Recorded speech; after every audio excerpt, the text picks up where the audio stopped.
నమస్కారం, welcome to I dream. ధర్మ మార్గం విత్ విజిత కార్యక్రమానికి స్వాగతం.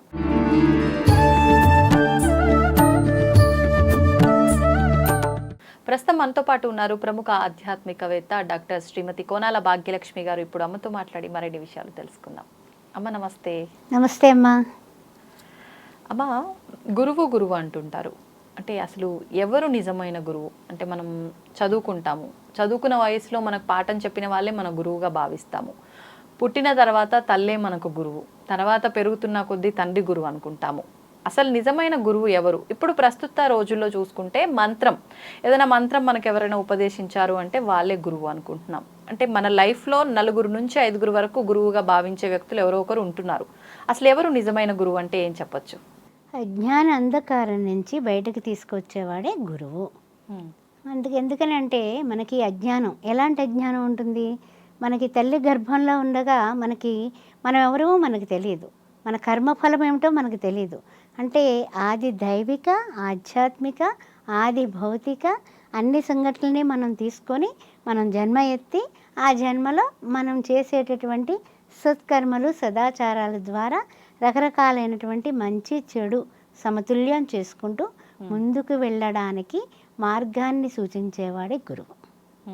అట్లాంటి గురువుని మనము ఎప్పుడు ఏ గురువు అని అంటే చిన్నప్పుడు నడక నేర్పించిన తండ్రి గురువే కదా. అందువల్లే వేదాలు ఏం చెప్పాయి? మాతృదేవో భవ, పితృదేవో భవ, తదుపరి ఆచార్య దేవో భవ అని చెప్పాయి. అంటే ఆచార్యుడు 3వ స్థానంలోకి వచ్చాడు. అంటే 3వ స్థానం అంటే 3 అనే సంఖ్యే గురువుది. అందువలన గురువు ఇప్పుడు కూడా స్థానం 3వ స్థానం కాబట్టి అందులోనే ఆ గురువు ఏ రకంగా ఉంటాడు? మనకు చిన్నప్పుడు చదువు నేర్పించిన తండ్రి, ఆలు దిద్దించినటువంటి ఓనమాలు దిద్దించినటువంటి ఉపాధ్యాయుడు, ఆ తదుపరి ముఖ్యంగా మార్గదర్శకం చేసి కాస్తంత మనకి అంటే ఇది చదువు అది చదువు అలా గురువులు కొంతమంది అలా కనిపిస్తూ ఉంటారు మనకి. లైఫ్ లాంగ్ గురుత్వం అనేది రకరకాలుగా అంటే చూడండి అంటూ ఉంటాం కదా, అనేక రూపాయ విష్ణవే ప్రభ విష్ణవే, అనేక రూపాల్లో గురువు మనకు కనిపిస్తాడు. కానీ ఒక్క రూపం అని మనం ఎట్లా చెప్తాము? కానీ మంత్రోపాసన ఒక స్థితికి వచ్చిన తర్వాత ఆ మంత్రోపాసనకు కూడా సమయం ఉంది. వాళ్ళ యొక్క కర్మఫలాలన్నీ కూడా కొంత వరకు పరిపక్వం అయిన తర్వాత మంత్రోపాసన వైపు పెడతారు. అది వెళ్ళాలంటే ఇప్పుడు బుద్ధుడికి చూడండి ఎప్పటికీ అయింది? ఆ యొక్క బోధి వృక్షం కింద మాత్రమే ఆయన బుద్ధుడయ్యాడు. అంత క్రితం రకరకాలుగా రాజకుమారుడుగా ఉన్నాడు, ఒక భార్యకి భర్తగా ఉన్నాడు, ఒక పిల్లాడికి తండ్రిగా ఉన్నాడు. తర్వాత ఒక శవాన్ని చూసి దిగ్భ్రాంతి పొందాడు. ఆ తదుపరి మరలా చూసి రకరకాలుగా ఇలా ముసలితనంలో శరీరం ఇలా కృషించిపోతుందా అని ఆశ్చర్యపోయాడు. ఆఖరికి ఆయన ఇవన్నీ వద్దు, నచరాజ్యం త్యాగం చేసేయాలి, త్యాగేనేక అమృతత్వపు మానసుహు అని ఆయన నిర్ణయించుకుని ఆయన గురువు అనేది ఆ బోధి వృక్షం దగ్గర ఆయన పొందడం జరిగింది. ఆ విధంగా గురువు అంటే ఇప్పుడు మనం ఏం చేస్తున్నాం అంటే కొంతమంది బోధ గురువులు ఉన్నారు మనకి, కొంతమంది బాధ గురువులు ఉన్నారు. ఈ బోధ గురువులు ఏమిటి? బోధిస్తూ ఉంటారు. దాన్ని మనం క్యాచ్ చేసి దానిలో ఉండేటటువంటి పాజిటివ్ వైబ్రేషన్స్ మన జీవిత కాలంలో మనం ఆచరణాత్మకం చేస్తే అదొక రకమైన గురుతత్వం. సరే, ఏ గురువు లేకుండా ఏకలవ్యుడు ఏం చేశాడు? ద్రోణాచార్యులు మట్టి బొమ్మను చేసుకొని ఏకలవ్యుడు బాణ విద్యనే నేర్చుకున్నాడు. ఆఖరికి ఆ అర్జునుడు కొంచెము నాకన్నా గొప్పవాడైపోయాడు కాబట్టి ఆ యొక్క గురువు గారి చేతే ఆ దక్షిణ కూడా అడిగించడం జరిగింది. అది ఒక విధమైనటువంటి అంటే ఏమిటి? ఒకరిని రోల్ మోడల్గా తీసుకున్నామన్నమాట. మనకి ఇప్పుడంతా బాగా చదువుకున్నటువంటి పిల్లలు ఎక్కువ కాబట్టి ఆ మాట అంటూ ఉంటారు. కాబట్టి ఆ రోల్ మోడలే ఇక్కడ ఏకలవ్యుడు అయ్యాడు. ఎవరిని తీసుకున్నాడు? ద్రోణాచార్యులనే సరాసరి తీసుకున్నాడు. అది ఒక గురుతత్వం అయింది. అదేవిధంగా మనం పురాణాల్లోకి వెళితే గనక గురు బ్రహ్మ గురు విష్ణు గురుదేవో మహేశ్వర అనేది ప్రతి ఒక్కరికి వచ్చినటువంటి శ్లోకం. అయితే గురువు బ్రహ్మ అంటే గురుత్వంలో బ్రహ్మత్వతత్వం చూడాలి, బ్రహ్మతత్వంలో పరబ్రహ్మతత్వం చూసేది విష్ణు స్వరూపం, పరబ్రహ్మతత్వంలోనే ఈశ్వర స్వరూపం చూసేది గురు విష్ణు గురుదేవో మహేశ్వర, ఆ మహేశ్వరుడు స్వరూపం. ఎందువల్ల ఆయన మౌన వ్యాఖ్య ప్రకటిత పరబ్రహ్మ అనేటటువంటి ఆ మహానుభావుడైనటువంటి ఆ దక్షిణామూర్తి ఆయన బోధించింది ఏంటి? ఏం బోధించలేదు. అందరూ కూడా అక్కడ ఉన్నటువంటి శిష్యులందరికీ కూడా మౌనంగా కూర్చొని మౌనంతోటే బోధించాట. ఆయన శిష్యులు కూడా ఆ విధంగానే స్వీకరించారు. అందువల్ల గురువుగారు చూస్తే యవ్వనుడు, శిష్యులు చూస్తే వృద్ధులు, కానీ ఆ బోధన అయితే జరిగిపోయింది. అందువలన గురుత్వం అనేది హృదయానికి సంబంధించింది, ఆత్మకు సంబంధించింది, భౌతికమైంది కాదు, వయస్సుకి కాదు, మనకి యొక్క శారీరక మానసిక పరిస్థితులు, ఆ తర్వాత ఆధ్యాత్మిక స్థితిగతులు. గురుత్వము వలన గురువు దగ్గరికి వెళ్ళి మంత్రం అడగడం, మంత్రోపాసన చేయడం అనేది చేద్దాం అనుకోవడం అనేవాళ్ళు చాలామంది ఉన్నారు, కోకొల్లలుగా ఉన్నారు. దాన్ని 100% ఆచరణ అనే అర్చన ద్వారా ఆ గురు మంత్రోపదేశాన్ని 100% నువ్వు పాటిస్తేనే నువ్వు మంత్రం తీసుకో.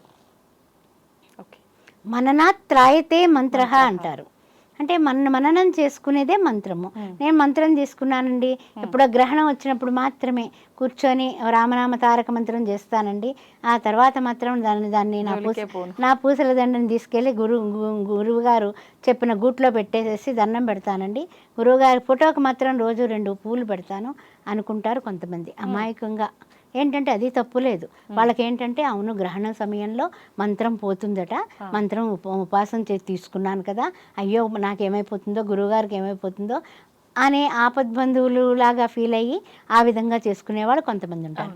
కొంతమంది కాదు నిత్యము కూడా మనమైతే ఏదైతే సత్కర్మలు ఆచరిస్తున్నామో, నిత్య పూజా విధానం ఎలా ఉందో అలా గురు మంత్రోపదేశం వలన మనము ఆధ్యాత్మికంగా మనం అభివృద్ధి చెందుతున్నాం. కాబట్టి మనము ఏ విధంగా వృద్ధిలోకి రావాలి అంటే గురుమంత్ర ఉపదేశం తప్పనిసరిగా ఆ రోజు కూడా ప్రాతస్మరామి, అలాగే మధ్యాహ్నం కుదిరితే మధ్యాహ్నం, సాయం సంధ్య వేళ కుదిరితే సాయం సంధ్య వేళ చక్కగా కాళ్ళు చేతులు కడుక్కొని స్నానం చేసుకొని, కాళ్ళు చేతులు సాయంత్రం అట్లయితే కాళ్ళు చేతులు కడుక్కొని కూర్చొని ప్రశాంతంగా నీ మనస్సుని అటు ఇటు వెళ్ళడానికి కట్టివేయి, తాడుతో గట్టిగా కట్టివేయి, అది కోతి లాంటిది అంతే. అందుకని మైండ్ ఈజ్ మంకీ అన్నారు.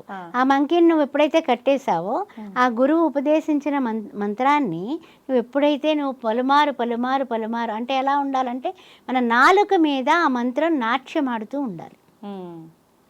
అది అప్పుడు అనేం కాదు. ఇప్పుడు మీతో నేను మాట్లాడుతూ ఉన్నాను, నా గురువుగారు ఇచ్చినటువంటి మంత్రం నా దగ్గర ఉంది, అది నా మనస్సులో అయిపోతుంది, వెళ్ళిపోతుంది. అది ఓం భూర్భస్వాహం తత్సవితుర్వరేణ్యం వర్గో దేవస్య ధీమహి ధియో యో న ప్రచోదయాత్ అనే గాయత్రి మంత్రం అయ్యుండొచ్చు, ఓం శ్రీరామ జయరామ జయ జయరామ అయ్యుండొచ్చు, ఇంకా వేరే రకరకాలైనటువంటి మంత్రాలు అయ్యుండొచ్చు. కానీ అది హృదయంలో అంతరాళంలో ధ్వనించేదే మంత్రం. మననం ఇప్పుడు బయటికి చెప్తే ఆ మంత్రానికి అంటే అలా కాదమ్మా, 3 రకాల రకంగా ఉంటుంటుంది. పైకి చెప్పేస్తారు కొంతమంది నోట్లో అనుకుంటూ ఉంటారు, పెదవులు కొరుక్కుంటూ. అదే విధంగా లోపల అసలు ఎవరికీ వినపడకుండా అనుకుంటారు. 3 రకంగా మంత్రోపాసన చేయొచ్చు.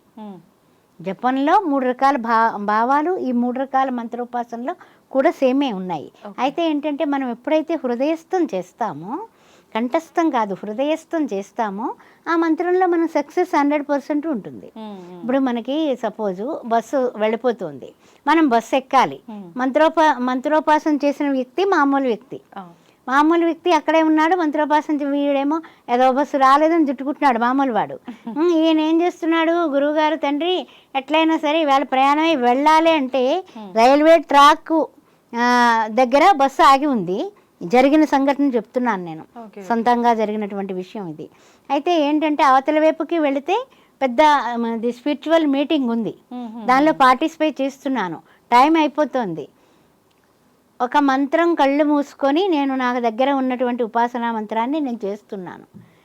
వేసేసిన గేటు తీయడం, బస్సు ముందుకు వెళ్ళడం, మా బస్సు తర్వాత వేయడం జరిగిందమ్మా.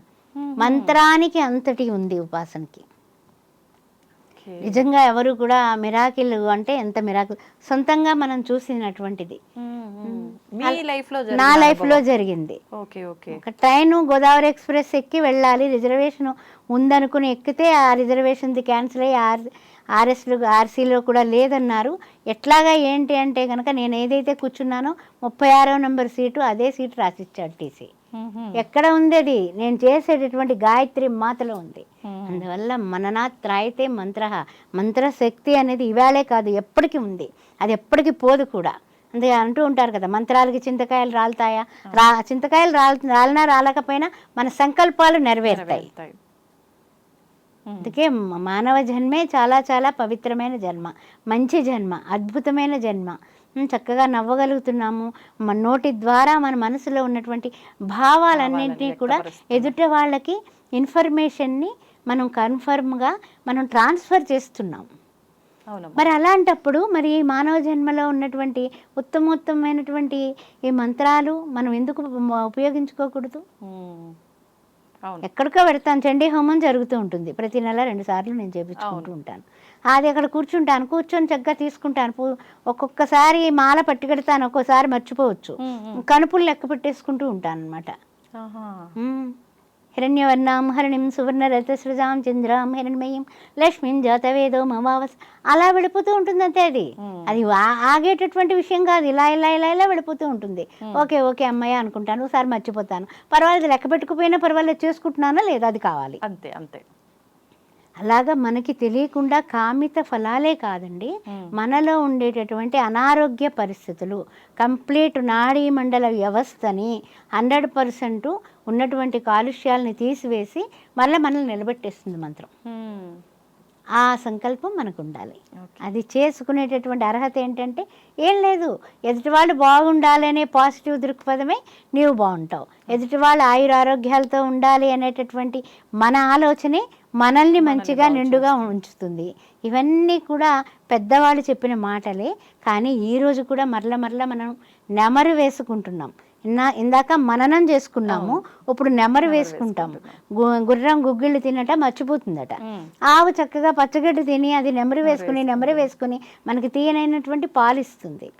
అందువల్ల అంత పవిత్రమైనటువంటి గోమాత, దేహమాత, దేశమాత, అదేవిధంగా గురుమాత, గురువు గారు భార్య కూడా మనకు అమ్మే. అందువల్ల ఇదంతా కూడా గురువు అనగానే మనకి గురుత్వంలో ఉండేటటువంటి గురుత్వ శక్తి, ఆకర్షణ శక్తి. అది ఆకర్షిస్తేనే కదా ఆయన దగ్గరికి వెళ్ళి కూర్చుంటాం. ఆయన పాదాలు పట్టుకుని నమస్కారం చేసుకోవాలంటే మనకి ఆ ఆకర్షణ లేకపోతే ఎలా? ఆయన్ని పదే పదే చూడాలి, ఆయన ముఖారవిందంలో వచ్చే చిరునవ్వు దర్శించాలి, స్పర్శను అనుభవించాలి. ఆయన వాక్య విభూతిని పూర్తిగా అంతరంతరాల్లో నరనరాల్లో ప్రవహింప చేసుకోవాలి. అంటే ఆ గురువు యొక్క పవిత్రమైనటువంటి పరిస్థితులు ఉన్నాయి కాబట్టి అందుకనే కదా సంవత్సరానికి ఒక్కసారి ఆషాఢ పూర్ణిమ రోజున వ్యాస పూర్ణిమ అంటున్నాం. వ్యాసుల వారిని ఇప్పటికి కూడా మనం తలుచుకుంటున్నాము. అష్టాదశ పురాణాలు రచన చేసి, అదేవిధంగా ఆయన భాగవతం రచించి, ఎన్నో రకాలుగా సరస్వతీ నది ఒడ్డున కూర్చొని ఆయన చేసిన రచనలన్నీ. అందువల్ల మహానుభావుడు ఆయన. అవునమ్మా, ధన్యవాదాలమ్మా, చాలా చక్కటి వివరణ ఇచ్చారు. నమస్తే. ఓం శ్రీ మాత్రే నమః.